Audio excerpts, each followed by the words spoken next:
Igreja Açores, o programa com a atualidade da Diocese para ouvir na sua Antena 1 Açores. Olá, eu sou a Tatiana Urique e este é o seu Igreja Açores. Nesta edição vamos falar de santos populares com o historiador Francisco Maduro Dias, mas para já a atualidade da Diocese açoriana.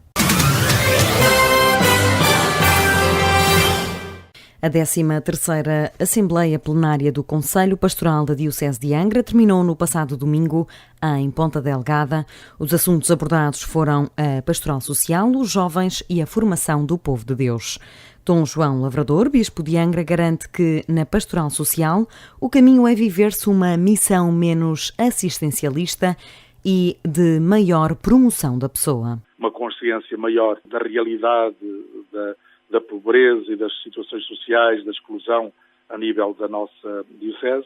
Também se reconheceu alguns passos dados, sobretudo naqueles que estão nas instituições que estão a intervir. Ficou uma ressalva que temos que continuar a acentuar bastante, que é tudo o que diz respeito à promoção. Portanto, quer isto dizer, não ficamos, porque as nossas atividades estão muito ligadas à assistência, àquela primeira necessidade daquele que tem fome, ou que está com problemas de casa, ou que seja, de habitação, e ainda não fomos muito longe, embora já haja algumas ações, mas não fomos muito longe em tudo aquilo que tem a ver com a promoção da pessoa, seja, isso quer dizer, dar-lhe a formação e capacitá-lo para que, através do trabalho e depois através das suas condições de vida, a partir da sua iniciativa, ele possa realmente ter uma vida digna, que é isso que se pretende. A pastoral juvenil roubou mais tempo à reunião do Conselho Maior da Diocese e Dom João acredita que o Congresso e o Sínodo dos Bispos vão ajudar a criar um projeto mais consistente para os jovens. Estamos num ano em que temos dentro em breve um Congresso diocesano que realçou-se realmente um número razoável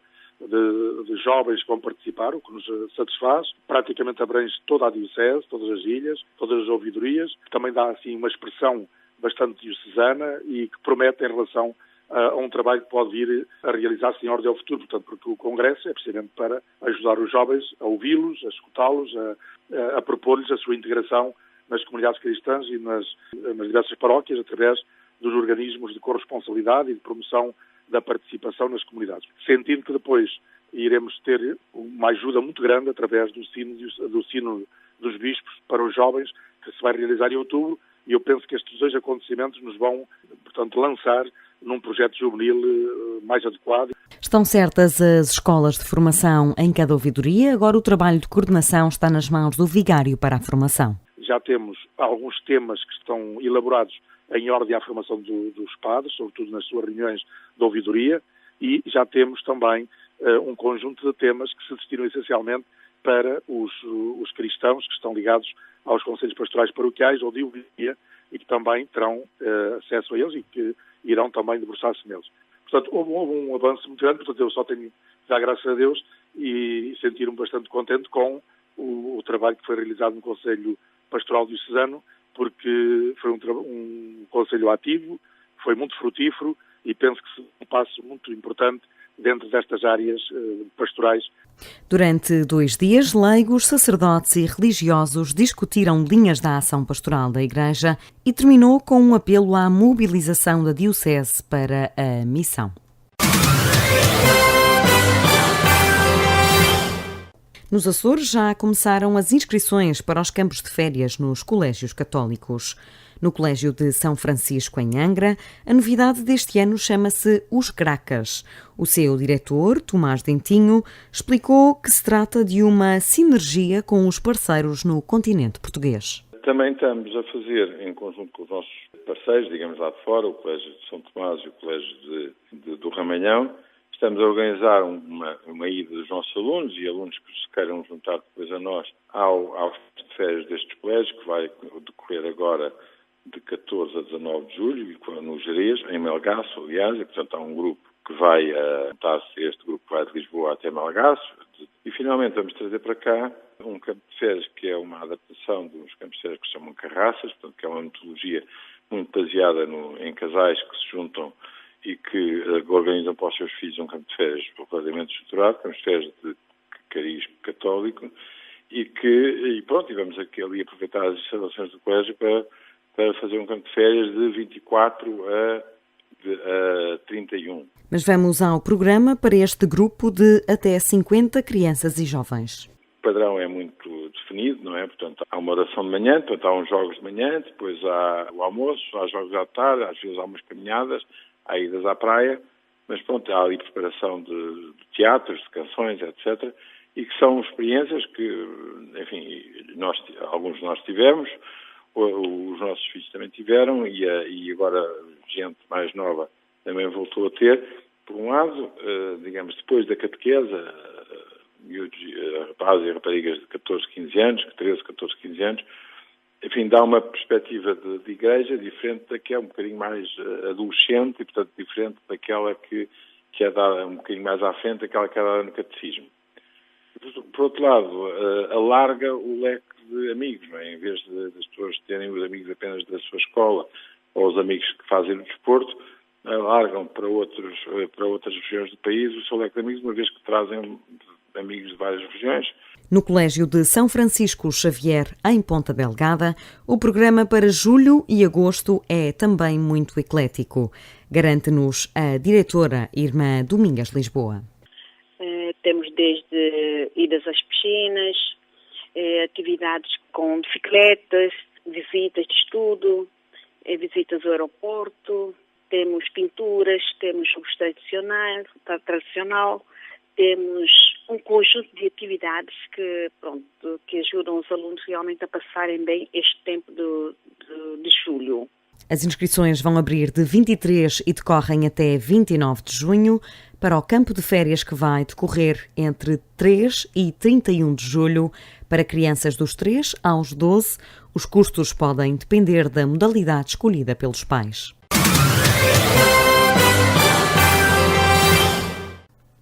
A Pastoral da Cultura e a Pastoral Juvenil da Ouvidoria da Lagoa uniram-se num evento pioneiro, a arte como forma de evangelizar.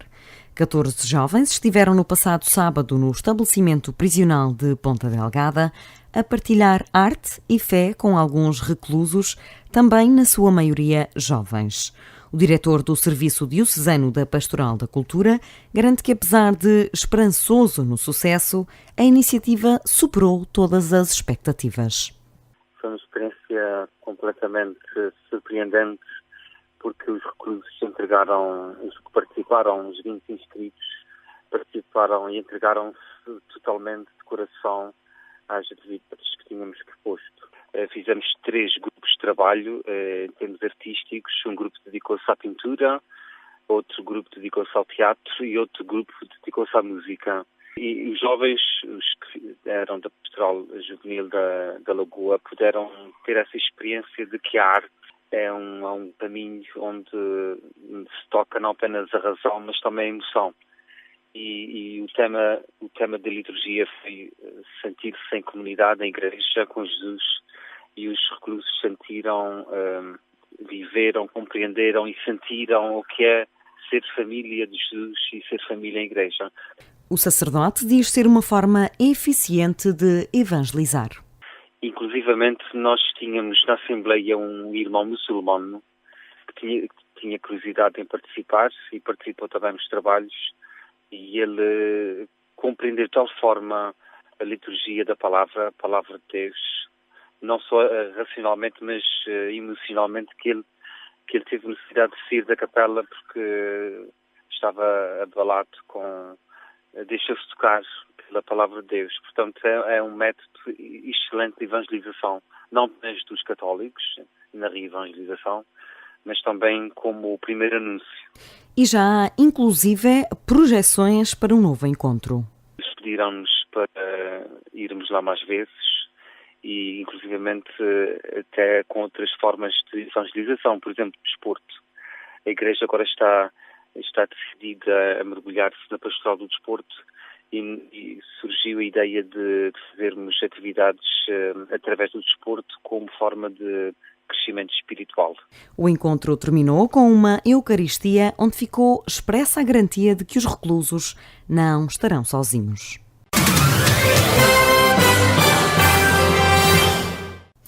Quase um ano depois do início das obras de restauro, a Igreja Matriz de Santa Cruz da Graciosa apresentou o seu renovado retábulo mor e os seus painéis quinhentistas aos graciosenses.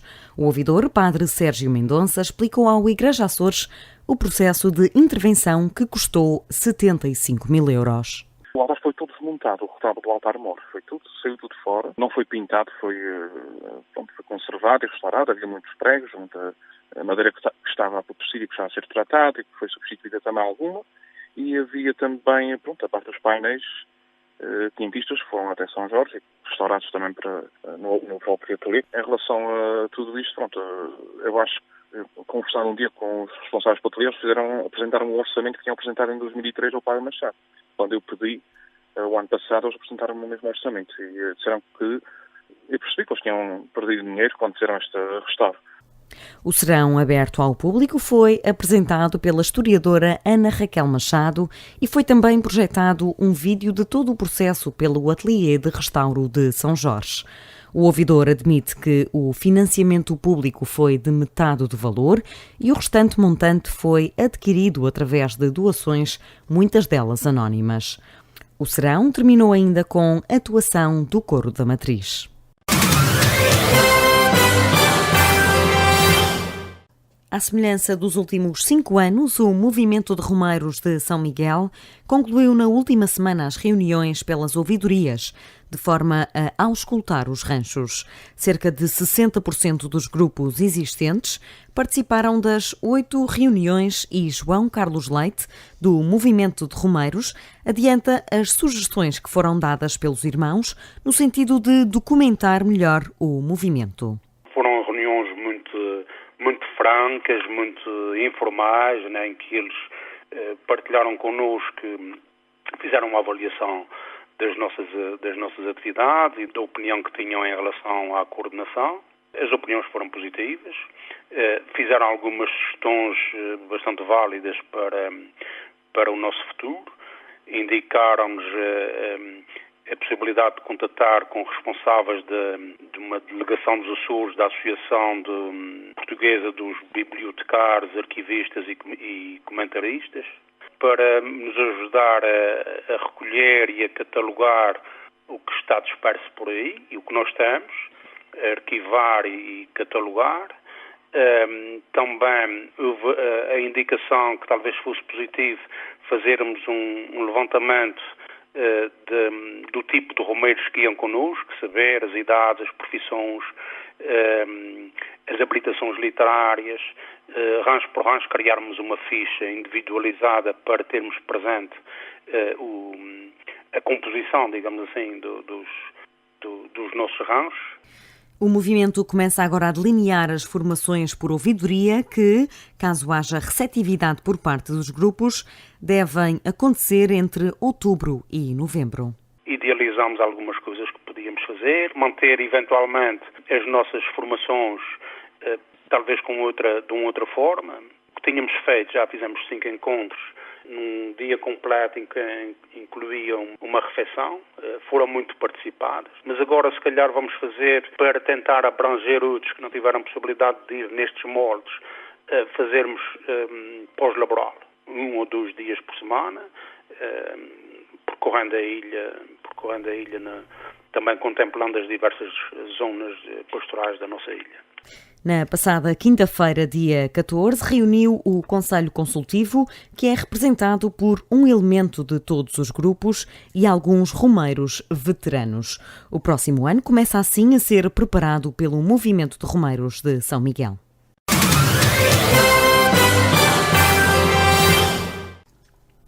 E o nosso convidado desta edição, e já não conversamos há cerca de 2 anos, a última vez foi precisamente sobre este tema dos Santos Populares, Francisco Maduro Dias. Obrigada por ter aceito este convite, bem-vindo ao Igreja Açores mais uma vez. Estamos em plenas comemorações dos Santos Populares, portanto, Santo António já acabou, São Pedro está-se a acabar e vem aí o São João. São Pedro não está a acabar isso, sobre isso falaremos mais daqui a pouco. Qual é o impacto que os Santos Populares têm no calendário dos açorianos?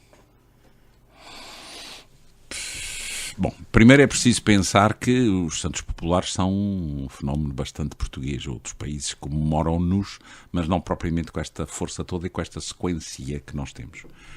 O impacto que tem nos Açores é o mesmo impacto que tem em Portugal, ampliado pela pequenez e depois distribuído pelas ilhas. Eu vou explicar o que é que quer dizer com ampliado pela pequenez.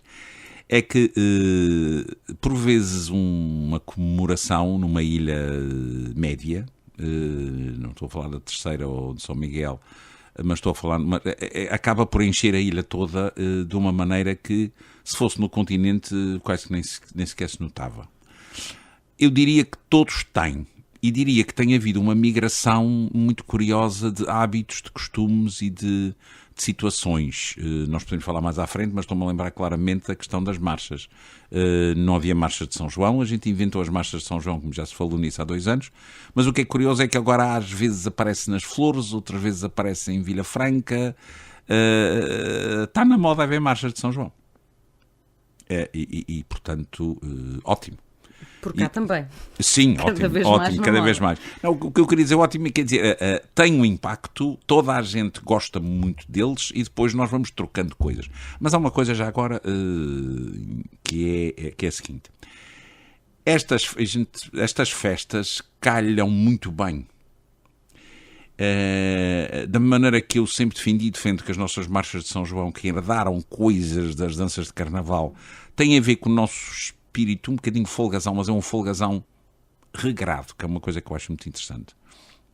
Não é o partilhoça completamente, é apenas e só ficar feliz e andar na rua e falar uns com os outros e está feliz. Isso calha muito bem em junho, porque é uma altura em que, exceto de vez em quando há umas tempestades que dão cabo das sanjoaninas e toda a gente fica triste, é uma altura em que já há um calorzinho, é uma altura em que não chove, ultimamente então tem chovido menos, mas não chove muito, é uma altura em que sabe bem estar na rua, o relógio também mudou, isto é uma coisa fantástica, uma vida às 10 da noite ainda está quase lusco-fusco, nem sequer apetece ir para a cama. Portanto, essas coisas todas são coisas que encaixam. Digamos que haver um pretexto, haver uma série de modos como que fazem com que nós fiquemos felizes, e depois haver um clima que ajuda... Aqui ficar em casa e porquê, não? Santo António e São Pedro mais em São Miguel, São João muito em Angra, mas também já falamos nisso em Vila Franca. O que é que deveríamos saber sobre os santos populares, mas que não sabemos? Isso é uma pergunta para 4 horas, se eu conseguisse dizer tudo o que me lembrei, mas, e não quer dizer que eu saiba tudo. Não, vamos lá ver. Vamos dividir.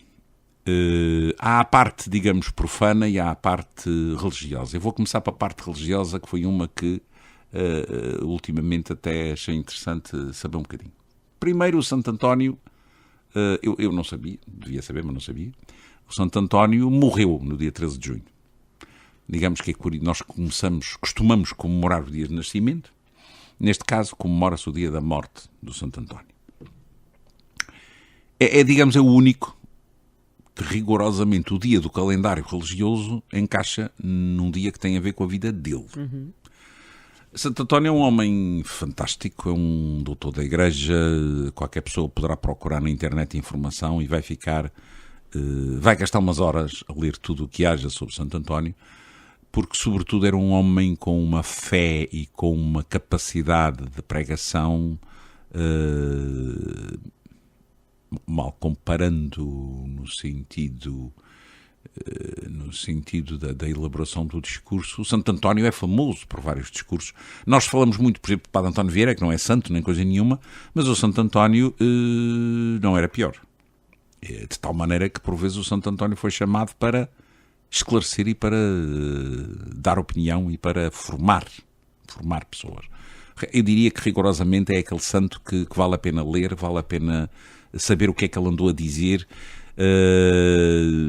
Tem aquela história do sermão aos peixes, que ele também, só por isso, só por essa criatividade que depois é repescada por António Vieira, já vale a pena.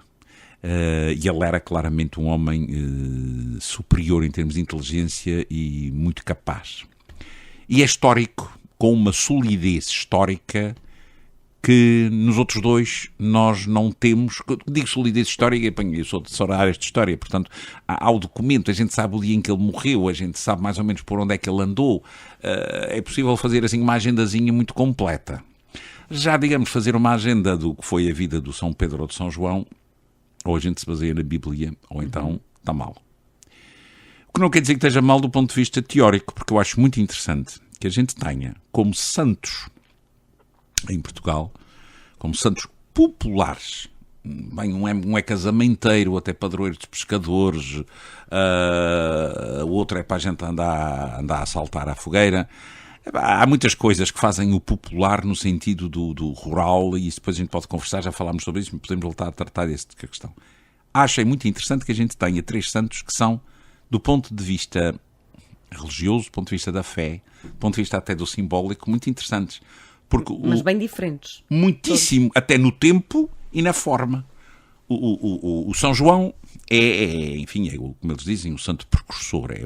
Ele faz como não há padre que já não tenha falado nisso nas homilias, mas realmente é muito importante recuperar e, portanto, não esquecer. A gente, às vezes, eu tenho que me confessar aqui em público, dormita quando há certas homilias, mas há algumas que são de facto importantes. Eu estou-me a lembrar de várias que eu vi em que se acentuava uma coisa que realmente é muito importante. O São João faz a ligação entre o que é que são as maneiras de pensar, de ser, de ver as coisas do Antigo Testamento e aquilo que é o Novo Testamento. Aquela história dele batizar Cristo no Jordão é quase como pegar assim de repente em tudo o que é o Antigo Testamento, meter num momentinho só, batiza-se Cristo e com isso aparece, digamos, é o Novo Testamento que começa a arrancar a partir dali. E nós temos como santo popular o São João, que é posto naquela altura. Enfim, de vez em quando há pessoas que me vêm dizer: tu sabes que São João não morreu naquele dia, nem nasceu naquele dia, sabes que Cristo não nasceu no dia 25 de dezembro. Eu acho que quase todo o cristão sabe que Cristo não nasceu no dia 25 de dezembro. E muito menos sabe que foi na neve, porque evidentemente que 25 de dezembro no sul não é 25 de dezembro no norte, portanto, de certeza que 25 de dezembro no Brasil há de ser sempre quente, espero. Ora, o São João é colocado no solstício de verão, de propósito, para apanhar todas as tribos do norte da Europa, que eram tribos que cultuavam o sol e que convinha que fossem cristianizadas não à força. E isso eu acho extremamente interessante. Aquilo que alguns costumam dizer de inculturação, ou seja, vamos a ver em que é que eles acreditam, porque é que eles acreditam, e vamos devagarinho explicar que há certas coisas que talvez não estejam bem certas e que há outras que se calhar ficam melhores vistas de outra maneira. E aquilo é claro, o São João é posto em junho, exatamente para apanhar o solstício de verão, para fazer contraponto com o solstício de inverno onde Cristo está. Ou seja, acaba por ser muito interessante, porque põe São João quase a par na balança com Cristo e, por outro lado, coloca o São João em pleno centro do início do verão. Isso é uma parte. E agora temos o São Pedro, que não tem nada a ver com o Santo António, não tem nada a ver com o São João. É só o homem que mais nós ouvimos dizer que errou, que disse coisas estranhas, que até foi criticado, que pecou, que chorou. E, no entanto, é ele que é... Eu acho isso muito simbólico. Acho muito bonito. Eu cada vez mais agora costumo ir aqui à missa a São Pedro e estou a ver a imagem do São Pedro com a cruz ao contrário. O São Pedro recusou-se a ser crucificado com a cruz da mesma posição em que o seu Deus e o seu Senhor tinham sido crucificados, e eu sou crucificado, mas se a cruz for posta de cabeça para baixo. É por isso que ele está ali agarrado a uma cruz com a cabeça para baixo. Agora, porquê é que eu gosto de São Pedro? Gosto de São Pedro exatamente porque é um homem profundamente humano, profundamente crente, profundamente fraco, mas que, no entanto, vai sempre construindo dentro daquelas suas incapacidades e dentro daquela sua generosidade, ele vai sempre construindo. Eu acho muitíssimo bonito ter o que é o fundamento, porque nós ainda hoje em dia, os católicos acreditam que o Papa é o sucessor de Pedro, e portanto assumem que o Papa, sendo o Bispo de Roma, é um bocadinho mais do que os outros bispos, porque é o líder. Eu acho muito interessante um povo como o povo português ter, como santos populares, nem mais nem menos do que o santo precursor, que é o que faz a ligação, que faz no fim de contas, é a charneira de toda a Bíblia do ponto de vista como os cristãos a veem. E por outro lado temos um santo que é nosso, de Lisboa, que foi um dos grandes defensores de tudo isto, Ou seja, ele está irmanado. O Santo António tem ao lado o que batizou Cristo e aquele que foi a grande testemunha, o grande estruturante da Igreja de Cristo, porque o próprio Cristo tinha dito que isso fosse assim. Epá, vir para a rua, festejar, comemorar, saltar e estar feliz em nome ou a pretexto desses 3 enormes pretextos, eu acho que isso é uma coisa fantástica. São os 3 completamente distintos, mas a sua celebração, e mais em termos profanos, como é óbvio, é muito semelhante. Nós fizemos o São João, tem acabado como por ser. Lisboa, tem acabado por ser. Eu, sinceramente... Que fenómeno é este? É uma coisa normal em cultura, penso eu. Quer dizer, as pessoas... Eles estão bastante encostadinhos. É preciso não esquecer que a Lisboa é a capital do país, a capital do reino, o lugar de onde vêm as coisas boas e as coisas que devem ser boas, porque vêm da capital. Eu estou a usar uma certa ironia, mas durante muitos anos era assim, ainda agora, quer dizer, as pessoas, da mesma maneira que o Frank Sinatra queria era ser famoso em New York, porque em Nova York é que era, podia ser ótimo, famoso, fantástico no mundo inteiro, mas lá é que ele queria. Muitas vezes em Portugal, onde nós, ou em Lisboa, então não interessa. E, portanto, esse mecanismo cultural normal de... Porque sardinhas? Porque é costume, porque existem sardinhas na época, porque são saborosas, porque são fáceis de grelhar. O grelhado também é uma... É muito complicado fazer um bom grelhado. Mas o grelhado também é uma coisa que é relativamente fácil. Quer dizer... Popular? Sim, mas a questão de ser popular, eu estou a dizer o grelhado... Sim, claro. Mas o grelhado é um cozinhado fácil. É complicado em si, mas é fácil, não tem aquelas histórias de marinar durante 24 horas, depois não sei o quê, depois cortar em pedacinhos. Não tem nada a ver no velho cuisine, não tem nada a ver. É simplesmente pegar nas sardinhas, botar em cima de um sítio com brasas, deixar aquilo, aproveitar a própria gordura para garantir que aquilo funciona, e depois junta-se pão de milho, que é o pão mais popular, não é o pão de trigo.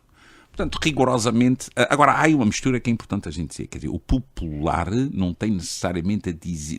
Nós misturamos muito, e aí a política no século XIX e XX fez com que isso acontecesse ainda com mais força. O popular não é necessariamente da classe povo. Muitas vezes, quando a gente usa a palavra popular, é porque muita gente sabe. É popular, toda a gente conhece, muita gente viu, muita gente ouviu, muita gente gosta. No caso do Santo António, é óbvio que sardinhas. Agora, se as sardinhas passaram do Porto para Lisboa, de Lisboa para o Porto, sinceramente não foi coisa que eu me tivesse dedicado a tentar saber, mas acredito que deve ter sido um fenómeno de osmose de um lado para o outro. Da mesma maneira que as nossas marchas aqui são, já falei nisso, e para mim é daquelas coisas, porque pegam destaque, é lindíssimo, como é que uma coisa nova está de tal maneira bem sintonizada com o interior da identidade e da alma coletiva das pessoas que 3 anos depois é como se sempre tivesse existido e a gente não consegue imaginar São Joaninas sem marchas. E a marcha de São João não existe. Perdão, existe aqui na Terceira. Mas o São João no Porto não tem marchas e o Santo António tem marchas com arquinhos. Nós deixámos de ter os arquinhos, pegámos nas marchas, metemos no São João, ou seja, ficámos à nossa moda, fizemos um alcatra com aquilo tudo e deu uma misturada boa. Portanto, eu estou convencido que a gente tem, quer dizer, as sardinhas passaram, as marchas passaram, eles estão muito encostadinhos, se a gente pensar bem, são 20 dias. De 3 a 29. Sim, quer dizer, fora 3 dias assim antes para preparar, porque convém que o indivíduo não entre diretamente na festa sem se ter preparado, nem que seja como os alcacelças por causa das sardinhas. É claro que... E depois também tem a questão do peixe, nós comemos imenso peixe.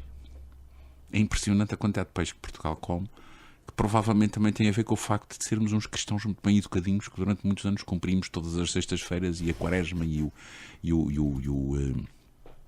o advento, em que só se comia peixe. Não é por acaso que a gente gosta de bacalhau, não é por acaso que a gente tem este agarrar no peixe como coisa que se come com muita facilidade. Não é por ser pobre. A carne, hoje em dia já não. Hoje em dia não. Mas também não. Mas eu estou, em parte, não era por ser pobre. É porque sendo pobre, sendo mais barato, tinha que ser. Faça só as contas. Todas as sextas-feiras do ano, mais os 40 dias da quaresma, mais os 30 dias do advento, tira as sextas-feiras correspondentes às semanas da quaresma e tudo, mas fica lá perto. você acaba a ficar com uma terça parte do ano a comer peixe. A gente tinha que gostar de peixe. E já que gosta de peixe, pronto, temos bacalhau, temos sardinhas, temos algumas coisas que rigorosamente valem coisa. Em termos religiosos, a Igreja em Portugal está a saber divulgar a história dos santos populares? Ai, que pergunta maluca. Eu vou responder não respondendo. Não está, mas não é só nos santos populares. Tenho tido vários amigos meus, sacerdotes, com quem eu converso e que digo muitas vezes que eles são os primeiros destruidores do património cultural da Igreja. Eu tenho consciência que estou a dizer isto num programa da Igreja, mas a gente aproveita para dizê-lo. Eu explico o que é que quero dizer. Há dias santos, há dias comemorativos, todos os domingos, desde logo, mas há uma quantidade de dias, e volta e meia, seja por isto ou por aquilo ou por aquilo outro, a homilia pode vir perfeitamente a tocar no nome de um santo. Desgosta-me profundamente. Não é por causa das esculturas atuais, mas tendem atenção, e nem é por serem património, é porque as esculturas cristãs que estão nas igrejas foram criadas para serem imagens, para chamarem a nossa atenção. E são raros os padres, eu já vi um ou dois, mas são raros os padres que no meio da homilia dizem porque São Pedro, aquele, ou porque Santo António, cuja imagem nós temos uma ali no altar à esquerda ou à direita. Porque foi para isso que os escultores há 100, 200, 300, 400 anos faziam aquelas imagens. Todos nós sabíamos que aquele homem de barbas provavelmente não tinha aquela cara. Mas aquilo estava feito para, no momento em que nós tivéssemos um bocadinho as ideias às avessas, sentávamos, ajoelhávamos... Para dar cara a uma homilia. Para dar um rosto a uma homilia. Claro, exatamente. E agora, as igrejas às vezes estão cheias de imagens que podiam dar rosto exatamente a homilia. Parabéns, gostei muito da sua expressão. Eles não usam. E, portanto, se não usam com o que está lá dentro, nem sempre usam da melhor maneira. Eu vou ficar por aqui. Eu penso que a questão é pura e simplesmente a recusa de certa materialidade, que também é ensinada nos seminários e em muitos lugares, acaba por destruir uma coisa que era importante, que era utilizar essa materialidade para que as pessoas tivessem mais espiritualidade. Não, é materialidade, é um manicaísmo, ou é ou não é, e acaba por ser o quê? A Igreja acaba por ficar cheia de imagens sem uso, e muitas vezes os sacerdotes sem imagens que materializem o que eles querem dizer. Não, eu estou a dizer essa história. Eu todas as vezes que vou à Igreja de São Pedro olho para aquela imagem e digo, não sei quantas pessoas estão aqui que saberão porque é que aquela imagem está agarrada a agarrada de uma maneira impressionante, porque ele está mesmo agarrado àquela cruz, só que está agarrado à cruz e a cruz está invertida. Eu nunca perguntei, mas desconfio que uma boa parte não faz ideia porque é que a cruz está daquela maneira. E se a gente não sabe daquele São Pedro, provavelmente não saberá das outras coisas. Temos cristãos e não cristãos a celebrar os santos populares, e aqui um celebrar com grandes aspas. Os santos populares seriam, e esta é a última questão, porque já estamos a chegar perto do final da nossa entrevista, os santos populares seriam uma forma interessante de evangelizar? Eu vou responder de outra maneira. Para já sim, definitivamente sim. Agora lembro-me de um padre, que vou lembrar aqui agora, que é meu amigo, graças a Deus, ainda continua vivo, que é o Cônego Gil, Padre Gil, como muita gente se lembra, que uma vez de carrinha a gente passou num lugar muito bonito, Ilha Terceira, que é a caldeira do Guilherme Muniz. E ele vira-se para mim, a gente ia na carrinha, ele vira-se para mim e diz, eu não passo por aqui vez nenhuma sem me lembrar na beleza, na grandiosidade e no mistério que é a criação de Deus. Ele usou a caldeira de Guilherme Muniz, que não tem nada de santo, nada de igreja, nada de imagem nenhuma, é simplesmente uma caldeira, com mata endémica, com touros, com tudo, e de repente puxou a questão Nós tínhamos estado a conversar acerca de evangelizar, não evangelizar, usar as coisas, não usar as coisas, que ter fé, não ter fé, ter montes de dúvidas mais do que fé. E ele de repente saiu-se com essa. Eu não passo por aqui vez nenhuma sem me lembrar da maravilha que é a criação, o mistério da criação e o poder de Deus. E olha para a caldeira e de repente era outra caldeira que eu tinha dentro de mim. Portanto, a questão do evangelizar é... Eu não quero agora dar-me a mim padre, porque tenho amigos meus suficientes que o são.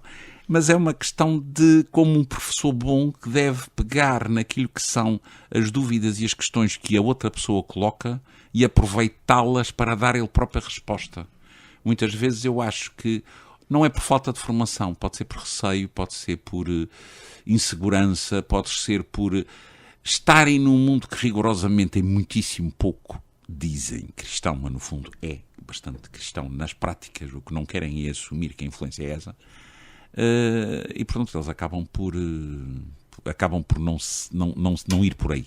Mas sim, os santos populares, da maneira suave com que, por exemplo, olha, o Papa, os jesuítas são fantásticos na maneira de usarem aquilo que são as características culturais de cada povo. Por isso é que eles chegaram à Índia, chegaram à China, chegaram a um montão de lugares e os outros não conseguiram chegar, porque os jesuítas, de facto, a primeira coisa que faziam era como é que esta gente é e como é que eu posso explicar o que acredito a partir do que eles pensam. No fim de contas é só isso. Ter um bocadinho mais desse pensamento nos santos populares acho que será ótimo. Só uma questão um bocadinho mais fora de contexto, mas estávamos a falar há pouco turismo religioso nos Açores, de uma forma muito sucinta, porque já esgotamos o nosso tempo. Temos muita potencialidade. Temos muita. Eu faço um desafio.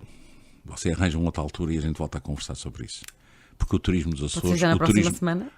Também nem tanto. Acho que as pessoas vão ficar fartas de não ouvir. Não, o turismo religioso é uma coisa... É preciso saber o que é religião, é preciso saber o que é turismo, é preciso saber que turismos se pode fazer, que voltinhas se podem fazer, isso vem do francês, que voltinhas se podem fazer com base nessa temática, e há muitas formas de o fazer. Eu fiz uma vez uma experiência que posso descrevê-la aqui, mas... Não desvendo muito. Temos mais uma entrevista, eventualmente, para gravar. Fiz uma vez uma experiência, exatamente, e essa experiência resultou bem porque eu, pura e simplesmente, coloquei uma quantidade de factos históricos misturados com situações que tinham a ver com fé, mas apresentei foi os factos históricos. E a fé depois surgia por baixo. Acho que ninguém está com paciência para ouvir grandes defensores de coisas absolutas. Agora estão todos, muita gente está disposta a conversar sobre as dúvidas que existem. Isso é uma outra forma de evangelizar também. Fica aqui o nosso tema para a próxima conversa. Espero que em breve. Dr. Francisco Maduro Dias, obrigada por ter vindo à nossa Igreja Açores. É sempre um prazer conversar consigo. Muito obrigada. Obrigado eu. E nós regressamos na próxima semana com mais um convidado especial e com mais atualidade da Diocese Açoriana.